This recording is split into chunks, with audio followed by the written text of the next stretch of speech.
Apakah kalian pernah mendengar puisi berjudul Tukang Cukur karya Djoko Pinurbo? Sekilas pasti terdengar unik dan tidak puitis. Sebuah puisi berjudul Tukang Cukur, memangnya apa sih isinya? Untuk memahami itu, kita akan menganalisis puisi ini dengan pendekatan semiotika sastra. Terlebih dahulu, kita cari tahu dulu yuk apa itu teori semiotika sastra. Teori semiotika sastra menurut Santoso 1993 adalah suatu pendekatan mengkaji karya sastra yang muncul ketika peneliti memfokuskan diri pada hubungan antara tanda dan petanda dalam memahami makna melalui proses panjang sebagai kelanjutan dari pendekatan-pendekatan sebelumnya. Dalam teori semiotika ada 3 jenis tanda, yaitu ikon, yang mana tanda dan petanda memiliki hubungan alamiah atau secara langsung seperti gambar pohon melambangkan pohon atau kata hutan melambangkan lahan pohon yang luas. Lalu indeks, yaitu saat hubungan tanda dan petanda berupa kausatif atau sebab akibat seperti mendung menandai hujan atau asap menandai api. Lalu ada simbol, yaitu ketika hubungan tanda dan petanda tidak alamiah, melainkan secara bebas dan mana suka, hanya bergantung pada konvensi tertentu. Nah, selanjutnya kita akan menganalisis tanda-tanda yang ada di dalam puisi Tukang Cukur. Tukang cukur. Ia membabat padang rumput yang tumbuh subur. Di kepalaku, ia membabat rasa damai yang merimbun sepanjang waktu. Di bekas hutan ini akan kubangun bandar, hotel, dan restoran. Tentunya juga sekolah, rumah bordil, dan tempat ibadah. Ia menyayat-nyayat kepalaku. Ia mengkapling-kapling tanah pusaka nenek moyangku. Aku akan mencukur lentik lembut bulu matamu, dan kalau perlu akan kupangkas daun telingamu. Suara guntingnya selalu mengganggu tidurku. Puisi tahun 1989. Sebenarnya, tanda yang digambarkan dalam puisi ini cukup gamblang dan bisa dimaknakan bermacam-macam. Nah, kali ini kita bisa kaitkan dengan kondisi dan perubahan alam. Nah, mari kita lihat bait-baitnya.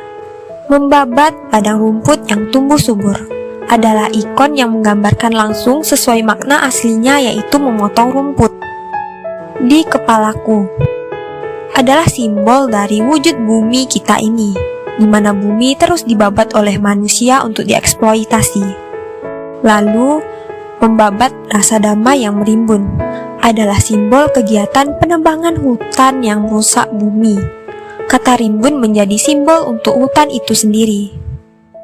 Lalu, di bekas hutan ini adalah ikon yang maknanya langsung dari lahan yang dibuka padahal dulunya hutan. Selanjutnya, akan dibangun adalah simbol di mana lahan yang dibuka itu akan dieksploitasi untuk kepentingan bisnis dan cuan oleh manusia serakah.